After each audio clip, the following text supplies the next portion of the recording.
Bonjour à tous, je vous fais cette vidéo avec une excellente nouvelle, c'est les soldes. Il y a deux actions de ma watchlist qui viennent d'entrer dans des prix qui sont vraiment intéressants pour des investissements de long terme. Et dans cette vidéo, tout simplement, on va analyser ça graphiquement et je vais vous montrer pourquoi ça m'intéresse. Comme d'hab, je ne suis pas conseiller financier, c'est seulement mon analyse, c'est parti. La première, c'est LVMH qui vient de rentrer vraiment dans un moment très intéressant. Regardez ça. Je ne vais pas refaire l'analyse fondamentale puisque ce sont des sociétés que j'ai déjà analysées. Et ça, c'est des niveaux support que j'avais déjà relevés précédemment dans mon analyse. Alors c'est parti, LVMH qui vient d'annoncer ses résultats et bon bah ça n'a pas été très bien reçu. Donc un effet d'annonce qui nous a permis d'avoir des meilleurs prix, sachant que le marché avait déjà pricé que la croissance allait ralentir un petit peu. Donc c'est parfait parce qu'elle ralentit pour une bonne raison, c'est que la Chine est bien ralentit complètement et que les habitudes des consommations des Chinois changent, notamment sur le luxe. Ils préfèrent acheter plus chinois. En tout cas, c'est ce qu'on nous dit. On verra bien par la suite avec les programmes de relance de la Chine. Et comme on se rappelle, quand il y a des programmes de relance, ça va très vite. Alors là, techniquement, regardez ça. On vient de rebondir sur le haut du nuage. Alors je rappelle juste que c'est que des probabilités, hein. Évidemment, peut-être que je me trompe et que ça remontera plus tard ou peut-être même jamais. C'est de l'investissement, on ne peut pas être sûr à tous les coups, gérez bien votre money management.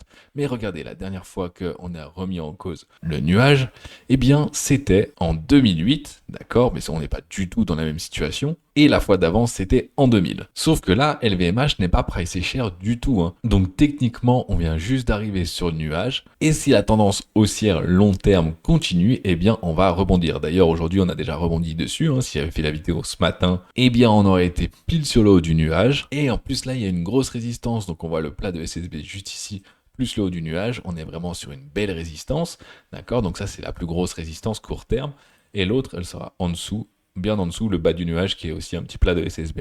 Voilà, mais en moyen terme, eh bien, la résistance des 600 est une grosse résistance, surtout que la lagging span, regardez, n'est pas descendue sous les cours, là. Il y a de fortes chances qu'elle rebondisse dessus également. Bien que mon avis, c'est qu'on va pas repartir tout de suite à la hausse avec une croissance de folie. Là, on est vraiment dans un investissement moyen-long terme, hein. Objectif, je dirais, 3-4 ans pour avoir de très belles performances, avec un cours facilement doublé ou triplé, même si évidemment je ne suis pas devin, on ne sait pas ce qui va se passer. Mais en tout cas, c'est un très bon prix aujourd'hui. Alors j'ai oublié de préciser, là on est en mensuel, chaque bougie représente un mois et je suis en logarithmique. Je fais toujours mes analyses comme ça, c'est pour ça que j'ai oublié de vous en parler. Alors maintenant, en weekly, eh bien en weekly, c'est évidemment c'est beaucoup moins beau, mais regardez, on va venir taper notre résistance, hein, qui est notre résistance mensuelle. Et d'ailleurs, si vous voulez juste faire un petit peu de trading, juste le cours par rapport à la Kijun mensuelle, eh bien on est à 17%, hein. Donc déjà, si ça remonte juste à la Kijun, eh ben vous pouvez faire déjà un bon 15% facile. Et là, les petites résistances, elles sont juste ici, un beau plat de SSB doublé d'un plat de Kijun juste là, hop. C'est parti, belle résistance hebdomadaire, bon qu'on a traversé rapidement, mais vous voyez qu'on est revenu retester à chaque fois, hein. À chaque fois je parle de support quand je dis résistance, je me trompe souvent, j'inverse les deux, c'est des résistances mais dans l'autre sens. Ok, donc voilà, c'est des supports qui sont juste ici, et qui sont vraiment très proches du prix là où on est, et bon les perspectives dans l'autre sens sont très loin. Au-dessus c'est que le soleil. Non, c'est pas vraiment vrai parce qu'il y a plein de petites résistances locales, mais bon pour l'investissement je pense que, eh bien, ça va les traverser petit à petit. On reste quand même sur l'entreprise du luxe numéro 1 mondiale. Donc voilà, c'est pas n'importe quoi, c'est LVMH, très bonne société avec des belles marges. Et je pense que buy the dip, eh ben c'est une excellente stratégie, bien moins risquée que de l'acheter quand on était au cours d'environ 800 et quelques, hein. Personnellement, j'ai déjà gagné un petit peu d'argent ici, parce que j'ai investi juste ici, enfin un petit peu avant exactement, c'était aux alentours de 600, 680 et je suis rentré petit à petit. Et voilà, je voulais qu'il y ait ce rebond, et il y a eu ce rebond, d'accord. Bon, il était plus beau que prévu, on a eu une très belle montée, et j'ai pas vendu à 800, j'ai vendu avant, je pensais pas que ça allait repasser le nuage. Donc voilà, j'ai vendu aux alentours de 780, voilà, donc c'est déjà une belle montée, c'était content. Ça fait quelques sous-sous qui se sont fait un peu ronger par la deuxième société dans laquelle j'étais investi et que je continue à investir, c'est ASML. Et c'est la deuxième société dont je voulais vous parler qui est en solde. Alors, à mon avis, elle a encore un potentiel de baisse, d'accord? Donc moi, je vais rentrer petit à petit. Mais bon, perspective de croissance toujours excellente, hein, ASML qui fait les machines qui gravent les puces, d'accord? Donc les puces, il y en a de partout, et notamment pour l'IA, ils en ont besoin. Elle était évaluée beaucoup trop cher, on est d'accord? Elle est encore un peu chère, mais bon, des perspectives de croissance énormes, c'est pour ça qu'elle coûte cher aussi, hein. Ben, elle est quasiment toute seule à faire ça. Et dans la tech, pour qu'une société eh bien, périsse, il faut qu'il y ait un concurrent qui le remplace. Et pour l'instant, c'est pas du tout le cas. Donc ASML, excellente perspective de croissance. Je rappelle, c'est une des premières KPI européennes et elle a déjà une performance précédente impressionnante, hein, on voit ça. C'est pareil, la dernière fois que ça allait tâter nuage, c'était en 2008. Et en plus de ça, elle est remontée complètement à la hausse après. Et avant, il n'y avait pas de nuage parce que c'était trop court pour créer le nuage, tout simplement. Alors là, regardez, on est venu exactement comme en 2022 traverser la Tenkan, traverser la Kijun, regardez, hein, un petit peu comme ça, on allait plus rapidement. On a rebondi une première fois sur la Kijun, là on est complètement en dessous.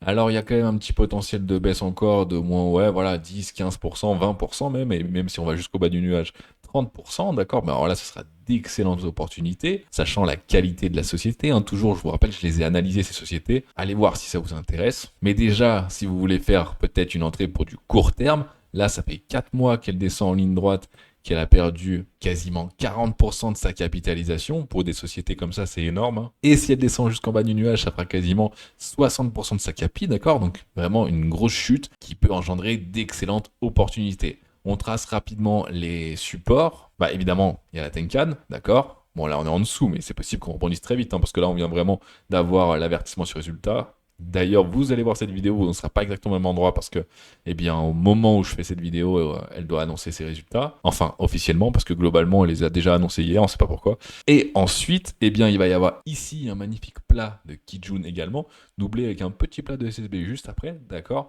Donc très joli.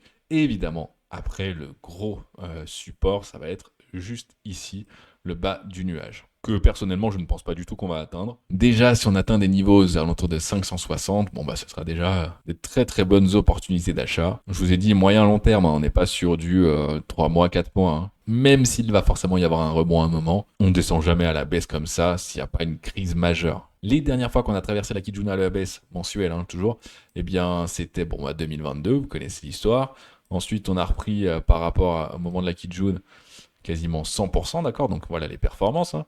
Ensuite, bon bah Covid. Alors après le Covid, on a repris ouais, 250%. Ensuite, regardez, ici, on a une petite frayeur. Pareil, 2018, qu'est-ce qui s'est passé ensuite? Jusqu'à maintenant, et ben, enfin jusqu'au plus haut, plutôt 660%, jusqu'à maintenant 400%. Voilà, donc vous voyez les performances, hein. C'est une excellente société. C'est pareil, ça arrivé ici. Bon, je ne vais pas vous le refaire à chaque fois, mais regardez à chaque fois, eh bien, ça performe, ça repart. Et de toute façon, je vous ai dit, ils ont quasiment un monopole, parce que c'est eux qui ont les meilleures performances au niveau de leur gravure de puce, hein. C'est eux qui gravent au plus petit. Je sais même plus on est à combien, ça doit être 2 nanomètres. C'est vraiment mais, microscopique. Et il y a que eux qui savent faire des machines avec une précision aussi chirurgicale. La course à l'IA, elle ne fait que commencer. Donc évidemment, ASML à avoir en portefeuille, eh bien oui. Voilà, donc ça c'était pour l'opportunité numéro 2. On va analyser un petit peu plus maintenant en hebdomadaire.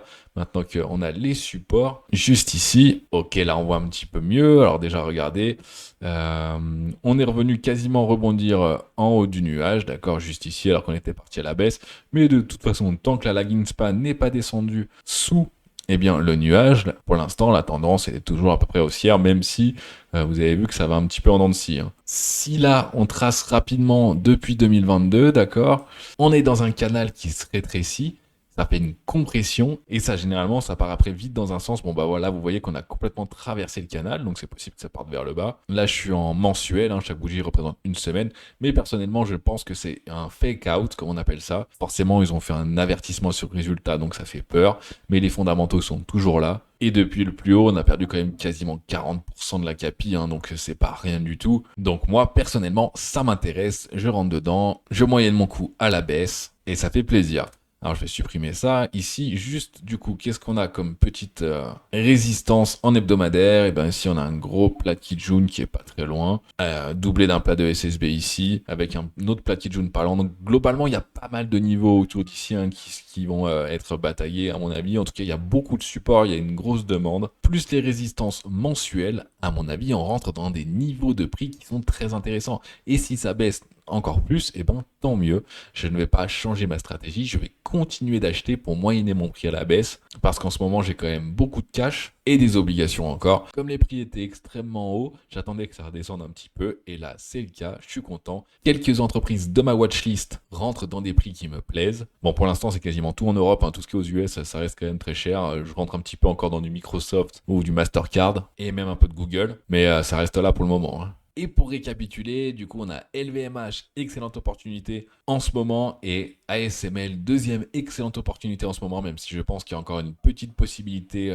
de baisse dessus. Mais pour du moyen long terme, on est bon. Je rappelle juste ma petite stratégie, hein. Moi, quand je rentre comme ça, je rentre pas en une seule fois. Si j'ai un capital à investir, disons 5000 euros, eh bien, je vais rentrer palier par palier, je vais mettre par exemple 1000 euros maintenant. Enfin, quand ça perd 18% d'un coup, je mets plutôt 3000 euros maintenant et je garde 2000 euros. Et bien, pour le futur, si jamais ça continue de baisser, et si jamais ça réaugmente trop rapidement d'un coup, et ben, je ne rentre pas, je reste avec mes 3000 euros, hein. Je veux vraiment que ce soit des investissements d'opportunités et je garde ce cash pour d'autres opportunités. Et croyez-moi, il va y en avoir pas mal dans les mois et années qui vont arriver. Voilà pour cette petite vidéo. Si ce genre de vidéo t'intéresse, évidemment, n'hésite pas à aller t'abonner, à mettre un thumbs up si ça t'a plu. Si t'es pas encore investisseur pour les sociétés comme ça, je te conseille DeGiro, j'ai un lien en affiliation dans la description. C'est vraiment le courtier le moins cher, leur application elle est top. Personnellement, pour du trading sur CTO, c'est DeGiro que je trouve le meilleur. Après, si vous voulez faire ça en PEA, parce que là, les deux sont éligibles en PEA, eh bien c'est avec Fortuneo que je le fais. Pareil, j'ai un lien en affiliation dans la description. Allez, moi je vous dis merci, à plus et bon week-end. Ciao!